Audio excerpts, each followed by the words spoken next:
შიდა სასოფლო საავტომობილო გზის 5 კილომეტრიანი მონაკვეთის მშენებლობა დასრულებული აჭარაში ქობულეთის რაიონის სოფელ ზედა სამენბაში პროექტზე მუშაობა 2 თვის წინ დაიწყო.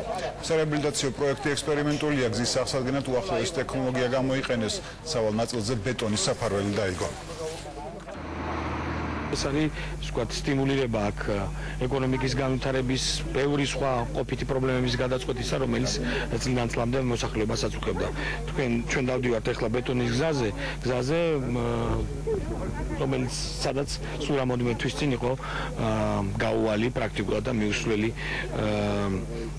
გზაც არ ერქვა ამას. ეს ერთი, მაგრამ ეს არის მხოლოდ დასაწყისი. ჩვენ ვაპირებთ გავაგზავნოთ ბეტონის გზები და იცით რომ ბევრ რეგიონში ეს გზები კეთდება. ასევე მინდა აღვნიშნო რომ ეს გზა ადგილობრივი მოსახლეობის მიერ არის დაგებული 4 კილომეტრი თავიდან ბოლომდე დაგებულია თავის კილომეტრებით, საყრდენი კედლებით, კომუნიკაციები გამოიცვალა, ხედავთ საგზაო ნიშნებია და მე მინდა გითხრათ რომ მართლა ვამოყოფ იმით რომ საქართველოში სოფელში ასეთი გზებია.